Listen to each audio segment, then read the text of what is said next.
Bom dia para o senhor, seja bem-vindo ao Jornal da Manhã de São Local, tudo bem? Bom dia, Paulo Souza, meu querido amigo. Bom dia, senhora Fabiana, todos os ouvintes da Jovem Pan. É uma satisfação participar do programa, fazendo apenas uma correção. Ex-deputado. Mas como diz o homem, quem foi sempre será. Sempre será. Agora só um detalhe, não chame Fabiana de senhora, ela é uma jovem, tá bom? Que bom. Fique à vontade, Né, deputado. Fabiana? Fique à vontade, nós somos contemporâneos. Muito bem, meu caro Mendonça Prado, o senhor foi deputado federal por 13 mandatos, está um pouco afastado da política, está retornando agora. Quais suas pretensões daqui para frente? Tentar voltar à Câmara Federal? Como é que está o Mendonça Prado neste momento? Fazendo parte de que agrupamento? Há um tempo atrás, você estava no agrupamento do prefeito Edivaldo Nogueira. Pretende continuar com ele? De acordo com os ensinamentos de Aristóteles, o homem é um animal político, não é? Isso. Então, nós podemos não participar do dia a dia político, mas estamos sempre ligados a essa atividade de discutir os problemas, de buscar soluções, né? Eu, atualmente, me considero fora de qualquer grupo político. Estou avaliando a possibilidade de retomar as atividades, de retornar ao dia a dia e me filiar a uma agremiação partidária. Por enquanto, não há decisão sobre o destino que vou tomar sobre sigla partidária. Hoje o senhor está afiliado ao PDT do Edivaldo Nogueira. Exatamente. E pretende deixar o partido e certamente seguir o partido futuro do presidente Bolsonaro, é isso? Sim, eu votei em Bolsonaro em 2018 e pretendo votar em Bolsonaro em 2022. E para mim, que desejo ter essa postura, esse posicionamento, fica muito incômodo eu participar de um grupamento político votando em um candidato que antagoniza, né?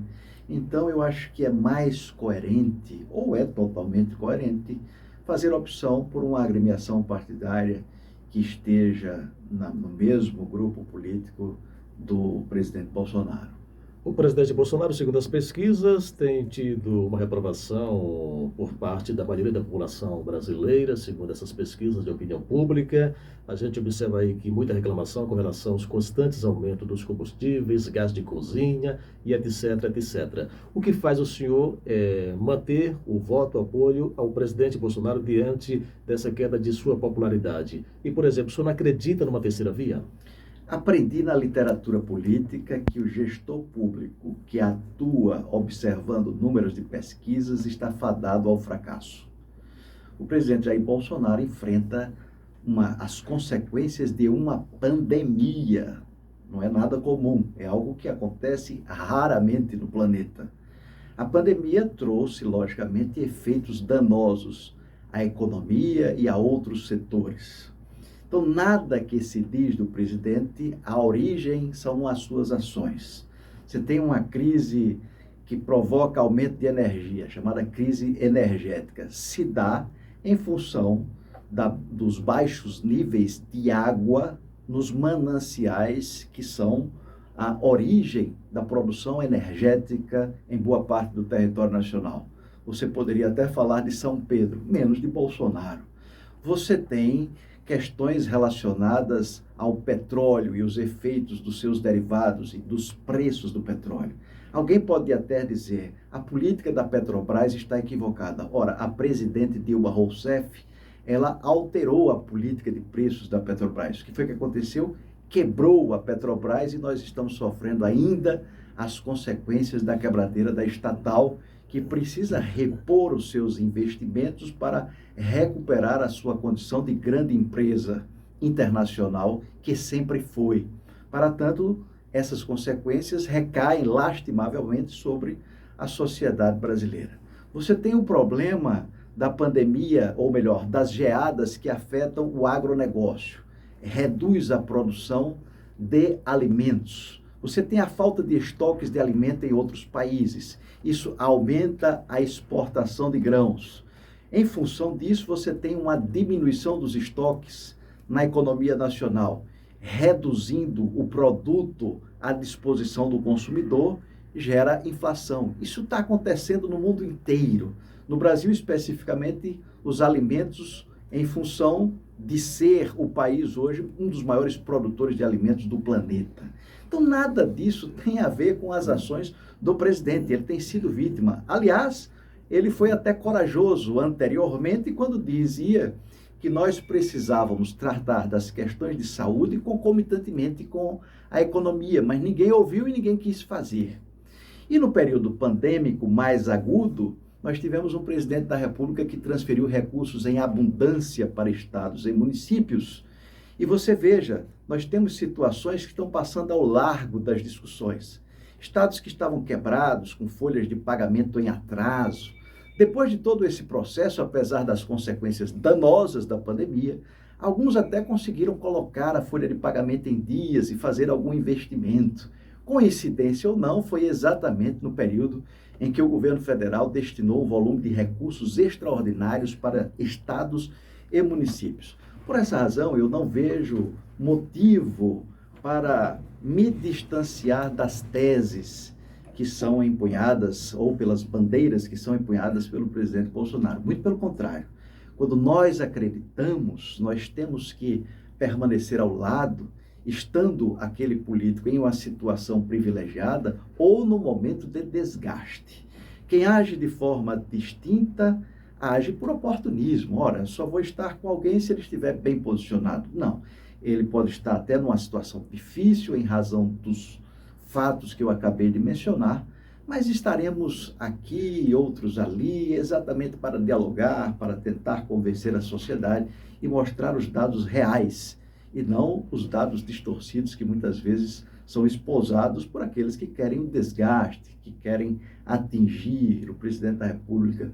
Mas nada disso vai conseguir, logicamente, causar danos maiores em resultados eleitorais. Só para dizer que a Petrobras teve um lucro líquido de 42 bilhões no segundo trimestre deste ano. Significa que ela não está tão quebrada assim não, viu, deputado? A Petrobras não está quebrada agora, em função de todo esse processo de recuperação, e foi até bom você mencionar esses dados, porque a Petrobras adota para uma empresa que tem os seus acionistas e, por isso, uma fiscalização de particulares. É bom nós lembrarmos que a Petrobras hoje não é aquela de Getúlio Vargas do passado. Hoje a Petrobras tem 50% praticamente, né? 49% de acionistas e 50% então, do governo. Existe um conselho. O governo federal não faz o que quer. Ele tem maioria no conselho também. Sim, ele tem 1% a mais. Sim, mas é maioria. Ele pode mudar essa política de preços. Ele não pode. Não deve. A Dilma Rousseff fez isso, quebrou a Petrobras. Mas o senhor concorda com esse aumento frequente dos combustíveis? Agora mesmo hoje temos 7% de aumento da gasolina e do diesel. Concordar, nem o presidente da República concorda. O que nós não podemos é atribuir a ele uma situação relacionada ao peso de moedas. A moeda internacional que prevalece no planeta é o dólar. Se nós sairmos dessa indexação, nós vamos fragilizar a economia como um todo. A gente fala da Petrobras. Quem indexou, por exemplo, foi o Pedro Parente no governo de Michel Temer. E o atual governo tem competência e força no Congresso para mudar essa política? Porque assim, deputado, quem está pagando o pato somos nós, que não temos culpa de governos anteriores que prejudicaram o país. Sim, exatamente. Mas o que eu estou lhe dando são exemplos do que ocorreu, das atitudes que foram adotadas e que, em vez de resolver, elas causaram foi um prejuízo, um rombo extraordinário. E nós não podemos permitir que o governo incorra no mesmo erro. Isso é passageiro, são fenômenos que estão acontecendo, temporais, e que isso haverá de se assentar. O Brasil reclama do petróleo, evidentemente, mas o Brasil, por exemplo, não reclama dos minérios, outros, do ferro, por exemplo. Por quê? Porque nós estamos vendendo também para os outros países, em função da indexação, por valores extraordinários. Estamos ganhando, não é? Em função do dólar. O agronegócio é robusto, forte, sustenta a economia como seu principal pilar, porque também vende em dólar. Lastimavelmente, a economia mundial, as relações econômicas do planeta se dão dessa maneira. A gente perde de um lado, acaba ganhando por outro. O Brasil tem aumentado a sua arrecadação, por incrível que pareça, com todo esse problema. O ministro da Economia disse ontem que o Brasil já arrecadou em tributos quase 300 bilhões, um aumento considerável que nós tivemos, não é? Isso de aumento em função a outros períodos. Significa dizer, significa as relações comerciais estão sendo aumentadas, ampliadas. Então, aquilo que desfavorece na questão do petróleo, que é algo que daqui a pouco, daqui a alguns anos, nós não vamos ter, porque está todo mundo falando aí em carro elétrico, está todo mundo falando aí em se priorizar a energia Já temos limpa, até carro a água. carro a água. Infelizmente é isso. Os árabes, para ganhar muito dinheiro, o que é que eles fazem? De vez em quando, eles diminuem a produção petrolífera e a distribuição do petróleo no mundo, exatamente para escassear o minério para o mundo inteiro, e isso faz com que, havendo menor oferta e mais procura, o preço aumenta. Isso são questões de mercado, é difícil você explicar para a população. A população nunca vai entender. Eu mesmo sinto bastante, eu também sou consumidor. Eu não sou dono de Petrobras. Eu, quando chego no posto de gasolina, que eu vou botar o combustível, 1 litro, a R$ 5,50, a R$ 6,59. Só fecha os olhos para não ver o preço, né? Eu quase choro. Primeiro porque eu não sou rico. Meu Chora poder não, aquisitivo é de deputado, classe chora média. não, viu? A gente aproveita então, já que assim, eu não quero ver você chorar não. Com toda a sua experiência, já teve na CCJ, já participou de comissões super importantes. E assim, nós aqui temos a premissa sempre de ouvir a população, não é isso? A gente aproveita, bora chamar o povo para esse debate, já que nós estamos falando do que dói no bolso. 999-7688-8870. Vamos lá, então Paulo Souza. com o pessoal já interagindo aqui pelo WhatsApp da PAN. Começa aí você, Fabiana. Deputado, o pessoal aqui, o pessoal Fica à fala vontade, e eu tô pergunta, pronto viu? para qualquer Ouvinte, conversa. de cara ouvinte, vem já aperta a gente. O senhor chegou, o senhor fez toda essa explanação, essa explicação, essa proteção. E aí, o que se pergunta, o senhor não está jogando para a galera não, deputado? Falar o que o povo quer ouvir, às vezes, é agradar para quem quer, como o senhor disse, voltar à cena. Não seria o caso, nesse momento, de falar o que alguns querem ouvir? Isso é o que a gente chama de jogar para a galera. O ouvinte está perguntando aqui, o senhor está jogando para a galera? Por hipótese alguma, eu estou defendendo as teses que sempre defendi. Todo mundo sabe que eu sempre fui um político liberal, não é? A minha raiz política é de partidos liberais. Portanto, eu nunca mudei a minha concepção, nem mudei a minha visão de mundo. Acho que nós temos que atuar para que o Estado diminua cada vez mais a intervenção na economia e que possamos ter uma qualidade de vida melhor para a população através de uma política sustentável econômica. É evidente que neste momento tudo isso é difícil de você explicar em razão dos efeitos de uma pandemia. E lógico, os discursos muitas vezes se aproveitam desse momento para atingir, para fragilizar. Isso faz parte da política, é normal do debate. Não há por que eu ficar aqui preocupado ou me irritar com essa questão, porque eu estou acostumado a fazer o confronto político e vejo isso com muita naturalidade. Aqui, ouvinte, bom dia a todos. Gosto muito do Mendonça Prado, já votei nele e pretendo votar, mas não concordo com o que ele disse que em relação ao governo federal, que não tem competência para mudar a política de preço dos combustíveis. Tem sim, Mendonça. Eles têm 51% das ações da Petrobras. Não muda porque não quer. Porque no governo de Temer eles conseguiram mudar e inverter? E por que isso agora não pode acabar com o que Temer fez? Essa é uma observação. É o Júlio César. É uma observação pertinente e que eu concordo. O governo pode mudar. O que eu entendo é que o governo não deve mudar, porque senão vai quebrar a empresa. Nós já passamos por isso anteriormente. É lógico, isso traz consequências negativas para todos nós, para mim, para você, para qualquer cidadão. E nós sabemos que o combustível ainda traz consequência para os demais bens e demais produtos. É muito grave essa situação, nós compreendemos. Isso é como antibiótico, dói, ninguém quer tomar a injeção porque ela causa uma dor profunda, mas infelizmente se você não tomar a injeção você morre, vai causar uma infecção, vai causar outros problemas e os efeitos colaterais são piores do que aquele que é a dor, não é? Então é isso que nós estamos vivendo no presente. E nós não queremos a quebradeira da Petrobras, nós queremos uma Petrobras forte, uma Petrobras que atue para ampliar os seus investimentos. Só pode ser forte para os acionistas e fraco para a população. Essa é a pergunta do ouvinte aqui, deputado. Exatamente isso. Ser forte é privatizar? É a pergunta do ouvinte. Paulo e minha querida Fabiana, veja bem, o dólar, nós já tivemos dólar a R$1. Hoje, quanto está o dólar? lá no início, né? quase R$ 5, né? 5,60. 5,60. Quase 6. 5,60, quase R$ 6, melhor dizendo. 5,60, não é? Então, isso é uma questão de equilíbrio. As coisas vão aos poucos se assentando. O dólar poderá cair. E se o dólar cair, todo mundo vai dizer, a política de indexação está correta. É isso mesmo. Qual é outra petrolífera que age diferente disso? Nós não podemos comparar a Petrobras com uma empresa qualquer. A Petrobras é uma empresa internacional, uma empresa de grandes investimentos.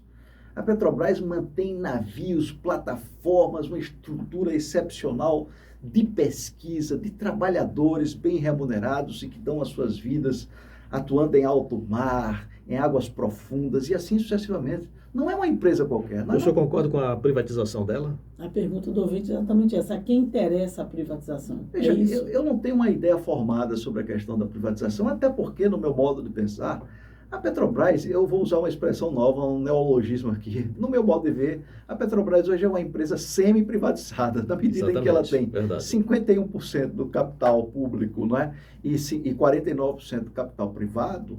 Eu não vejo muita diferença. Eu acho que a Petrobras é uma empresa semi-privatizada. O que nós precisamos é torcer para que ela se torne cada vez mais eficiente e que o Brasil chegue a uma situação de autossuficiência, que foi uma propaganda que fizeram e que não aconteceu, não é verdadeira essa tese. A gente ainda compra gasolina fora, a gente ainda compra barris de petróleo fora. Então, nós queremos uma Petrobras cada vez mais forte. Uma Petrobras que precisa comprar petróleo, uma Petrobras que precisa comprar gasolina. Pergunto qual moeda ela faz essa aquisição. Ela compra com dólar.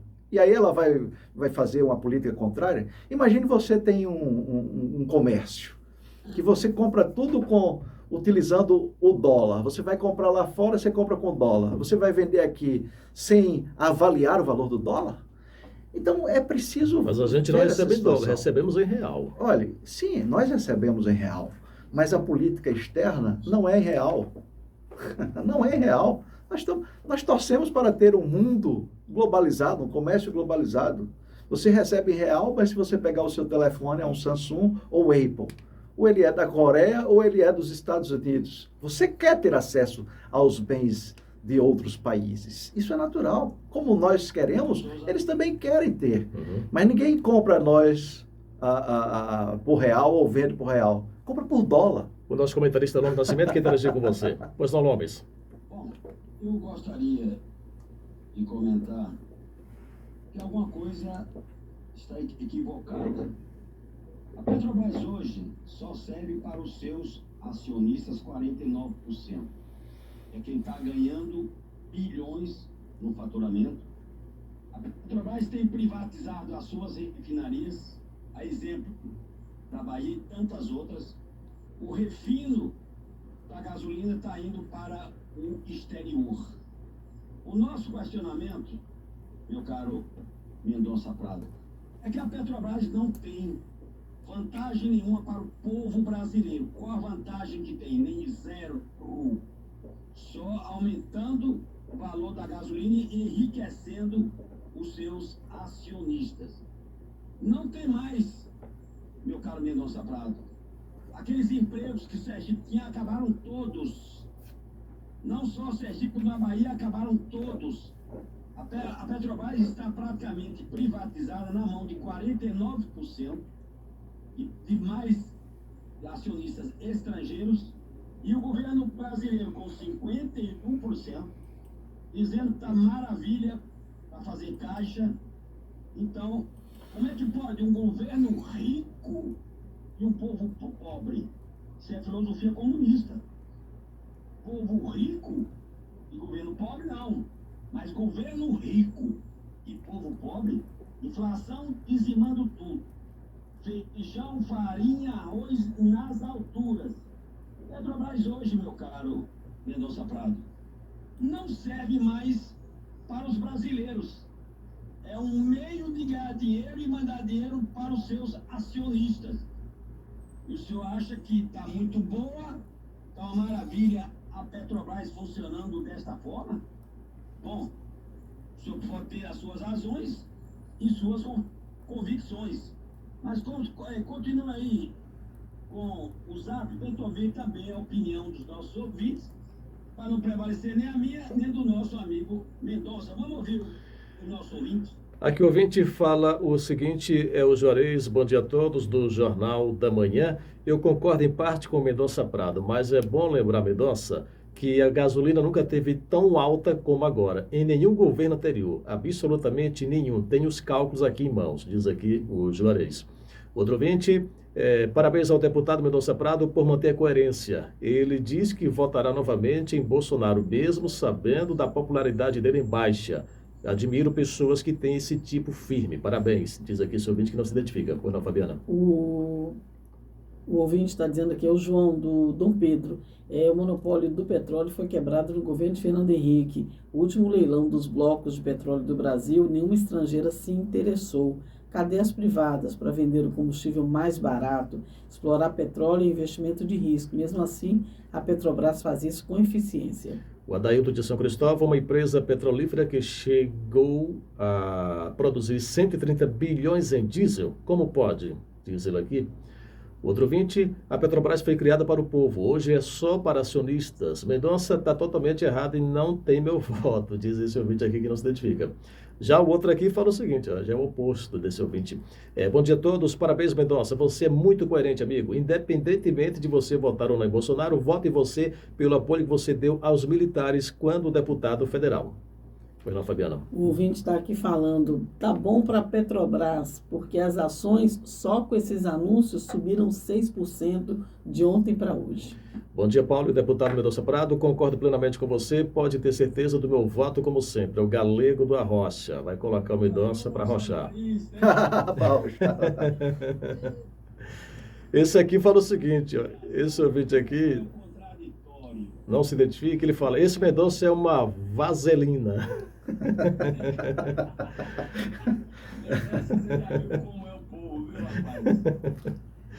Mas o Mendonça é bom que o Mendonça é bastante democrático e gosta de debater, né, Lopes? Isso aqui é importante, Paulo, né? Olha, eu quero só fazer uma observação. Veja, nós estamos aqui restringindo o debate à Petrobras. Até ontem à noite, a Petrobras... Viu, Lomes? Lomes, deixa eu fazer essa observação aqui para você comentar. A Petrobras, até ontem à noite, vendia 1 litro de gasolina a R$2. Mas ela chegava na bomba a R$ 5,59. Era o que eu abastecia no posto de costume.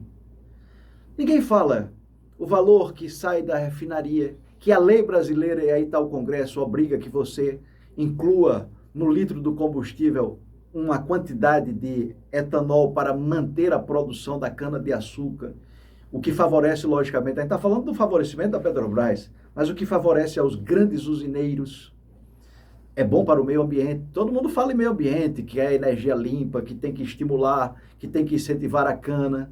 Quando se fala nos preços, há uma reclamação geral, mas está embutido no preço do combustível final. Depois você tem a distribuidora, a maioria delas particulares, que tira também o seu percentual. Depois você tem os postos de gasolina, que vai lá também e tira os lucros. E depois você tem 29% de imposto sobre a circulação de mercadorias e serviços.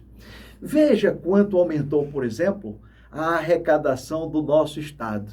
É exatamente proporcionalmente igual à alíquota da ICMS. A arrecadação aumenta em torno de 29%, 30%, porque na medida em que o combustível aumenta, aumenta a arrecadação. O governo do Estado tem culpa? Não, eu não vou botar culpa no governo do Estado, mas o governo, ou os governos, através do CONFAS, poderia limitar esse lucro, vamos dizer assim, do Estado. O Estado não tem lucro, mas essa arrecadação para estipular um valor fixo. Porque uma coisa é você cobrar 29% de R$2. Outra coisa é você cobrar 29% de R$6. Deputado, então é incongruente, no mínimo não dá para entender, a população brasileira não vai entender, quando o presidente da República, o senhor citou vários custos, Sim. Preços que estão indexados ao combustível que nós pagamos no final por quase R$6, não é justo um presidente chegar para a mídia e dizer para o povo brasileiro que ele, palavras do presidente Jair Bolsonaro, eu sou um zero à esquerda para mexer com isso daí. Então, tudo que o senhor falou, a partir desses R$ 2, também passa por vontade política.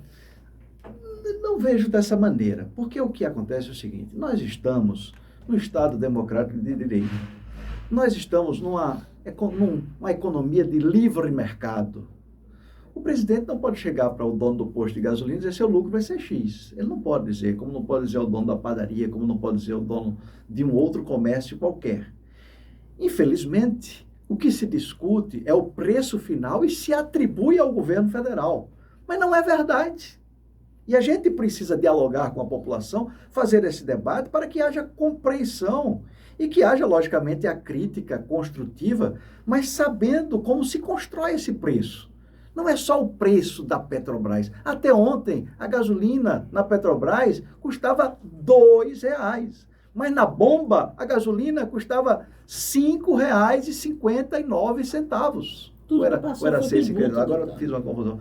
Então, veja essa cadeia Tem a vontade toda. política também. É um Congresso inerte, um Congresso que assiste à miséria do povo brasileiro. Mas o Congresso não O pode diesel vai interferir. chegar, o diesel está chegando a R$ 5.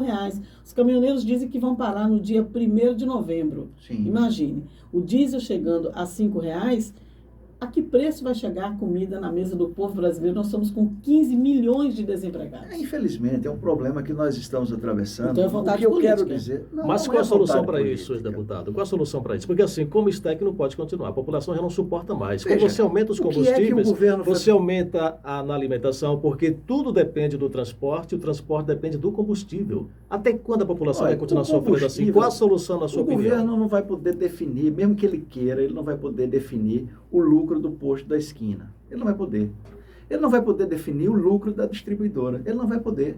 Ele não vai poder alterar a alíquota do imposto estadual, porque a Constituição diz que os estados têm competência para instituir e cobrar os tributos da sua competência. Quais são os tributos de competência do Estado? ICMS, né? IPVA. Então, esses tributos, o governo federal não pode interferir. O governo federal pode, logicamente, alterar a alíquota de imposto de renda, de imposto sobre produto industrializado, imposto de importação, imposto de exportação. Mas o ICMS é do doutor Belivaldo e da Assembleia Legislativa, no caso específico de Sergipe, que ele se deu bem, aumentou, toda vez que aumenta a gasolina, os governadores sorriem. Voltamos É uma maravilha. Voltamos à vontade política. Mas aí o discurso é contra Bolsonaro, é contra Bolsonaro, é contra Bolsonaro. Nós temos que lembrar que a nossa representatividade, nós temos um presidente, mas nós temos 80 e tantos senadores, 500 e tantos deputados federais, deputados estaduais, deputados vereadores, prefeitos.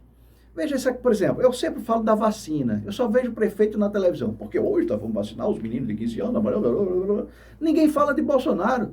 Nosso país tem 213 milhões. Quando querem denegrir o trabalho do governo federal, aí compara o Brasil com Israel, por exemplo. Sabe qual a população de Israel? 8 milhões. Mas mandar vacina para os municípios é obrigação Olha, do o governo Brasil federal. hoje, proporcionalmente, no começo todo mundo dizia, porque o Chile está avançado, porque o Chile está... O Chile é uma nesga de território que nós temos na América do Sul, um super país, extraordinário, por sinal. Não estou fazendo aqui para diminuir, pelo contrário, o Chile é uma referência no mundo, principalmente no seu sistema educacional, mas o Chile é pequenininho. Hoje nós já temos proporcionalmente mais pessoas vacinadas do que o Chile. Então o Bolsonaro fala, mas os atos são corretos. São mais de 320 milhões de vacinas distribuídas no país, com mais de 213 milhões de habitantes. Que é quem tem isso? Mais do que isso, só a China, a Índia, Estados Unidos e outros aí. O Brasil é um país extraordinário, de uma dimensão territorial, continental. É preciso que tudo isso seja levado em conta. Então o cara fala, preço do combustível, Bolsonaro é o culpado. Bolsonaro não é o culpado. E quem é o culpado? O culpado é um sistema, de um modo geral, que passa por governadores e ICMS, que passa pela iniciativa privada e seus lucros, que passa por uma questão internacional de valores de moedas internacionais, que é o dólar. Você vai ver, vai comprar um Samsung de última geração, um telefone, é 10 mil reais, e a pessoa vai lá e compra, não diz nada, por quê? Porque é coreano, coisa e tal. Mas por quê? Porque é um valor dolarizado. Se você fabricasse aqui, com aquela mesma composição tecnológica com base no real, ia dar um valor muito menor, mas nós não temos capacidade Eu tecnológica. lembro que em para governos fabricação, passados, Mendonça Prado, quando havia o aumento dos combustíveis, a população culpava o governo de plantão da época. Por que agora o governo de plantão não tem culpa nenhuma no aumento Sim, dos isso é um combustíveis? discurso político. Veja, o discurso político nós admitimos. As pessoas falam o que querem, né? Isso é natural. A pessoa quer atingir o presidente Bolsonaro, quer pegar um eleitor ali que não está bem informado, só a culpa é do presidente e tal. Mas, na verdade, um debate técnico, nós sabemos que a culpa não é do presidente.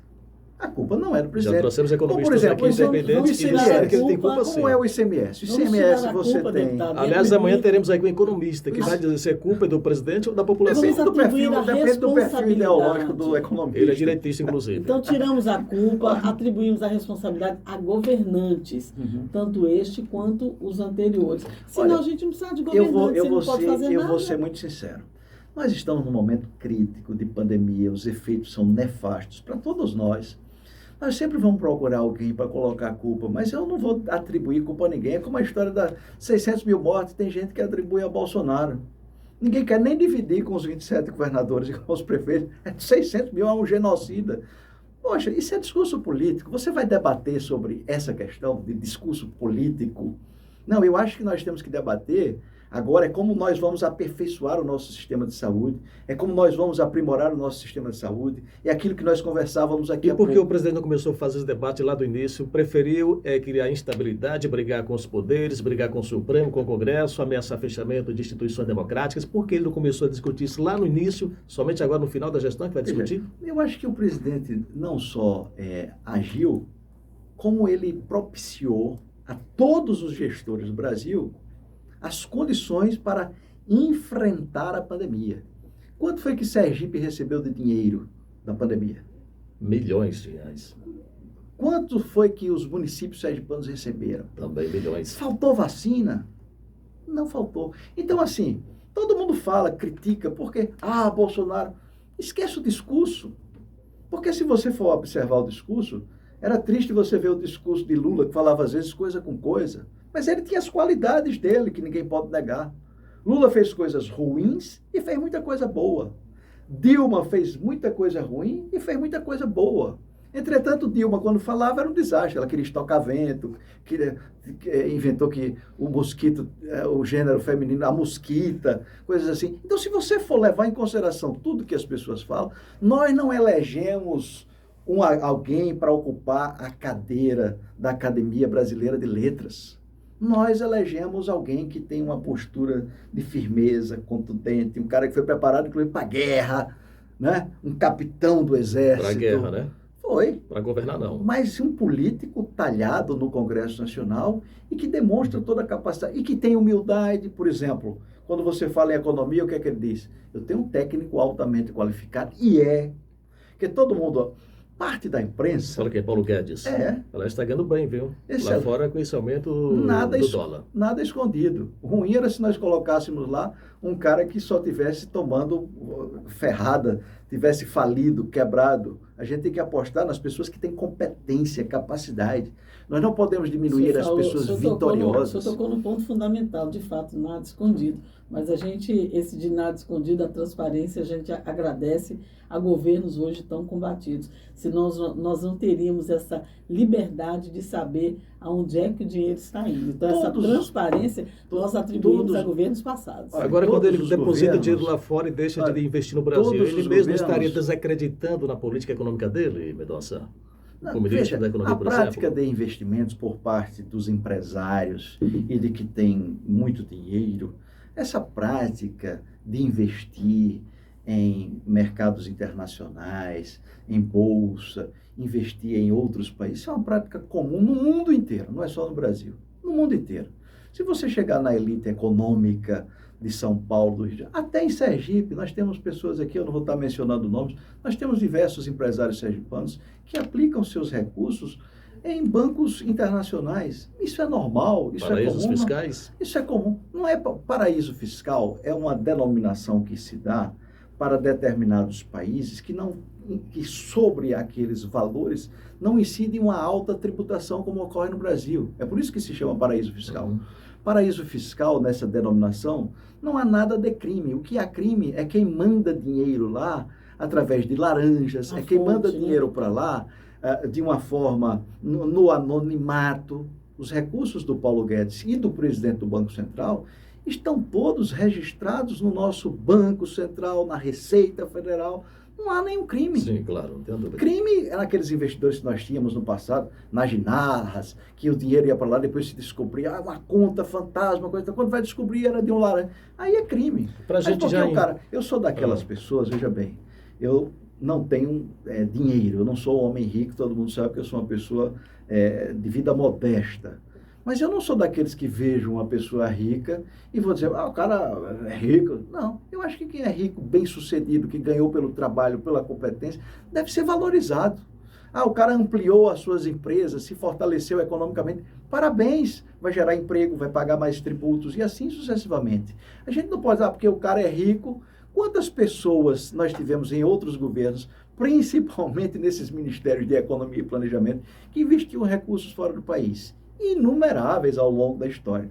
Então não há crime nessa questão. Eu acho que nós estamos fazendo uma avaliação política sobre os fatos. E eu fiz questão aqui de mencionar outros governos com os quais eu não concordava, mas sou obrigado como cidadão a admitir que fizeram coisas boas para o país. Eu acho que todo mundo tem erros e acertos. Agora, eu discordo, por exemplo, de se atribuir a outrem aquilo que não é da sua responsabilidade. Isso é um equívoco muito grande. Por exemplo, a presidente Dilma, ela foi muito atacada, eu estava na Câmara dos Deputados, ela foi muito atacada por grupos que queriam destruí-la, que queriam eliminá-la da vida pública. Mas nem tudo que foi dito é verdadeiro, e eu estava lá e sei que não era verdadeiro.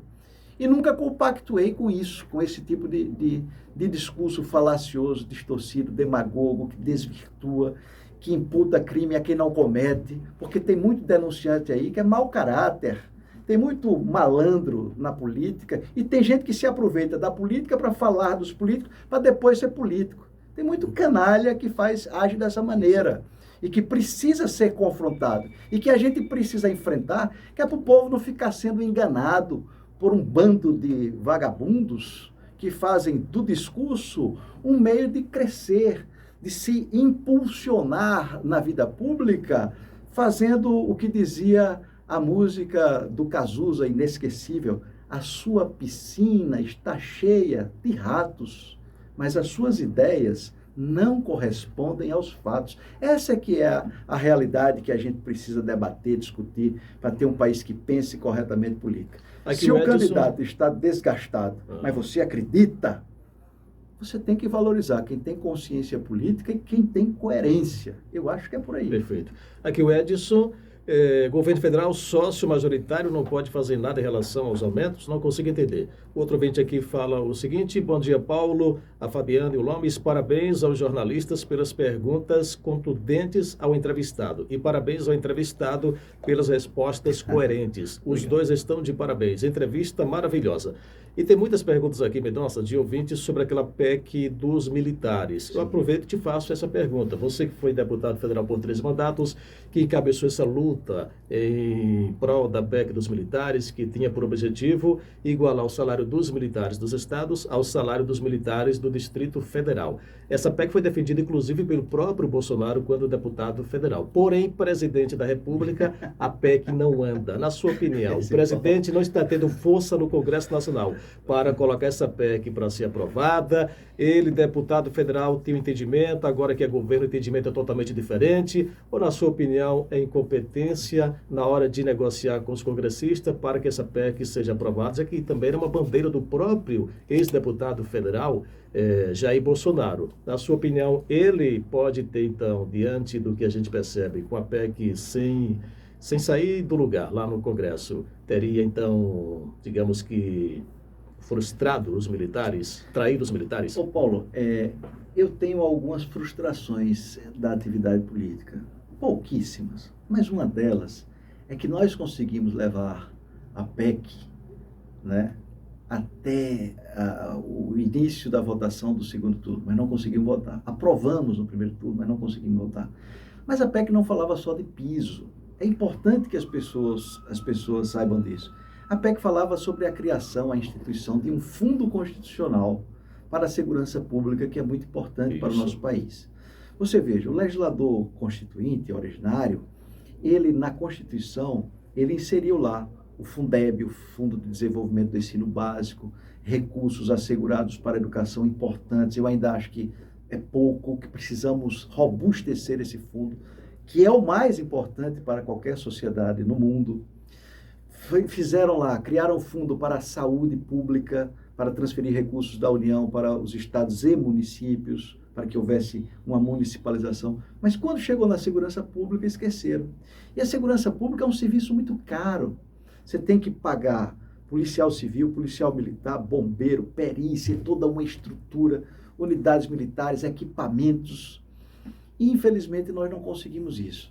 Mas o que é que está faltando no meu modo de pensar? Está faltando alguém no Congresso para empunhar essa bandeira e para fazer com que esse debate renasça, ressurja, seja até aperfeiçoada a proposta, aprimorada, para a gente ter um texto que propicie aos gestores públicos as condições para investir em segurança. Não se faz segurança com discurso. Se faz segurança é com dinheiro, sejamos claros. Para quê? Para comprar armamento, para fazer presídio, para pagar policial, sabe? Para estabelecer políticas públicas que melhorem a eficiência policial. É dessa maneira que se atua. Ninguém faz nada na administração pública, sendo gestor, sem recurso.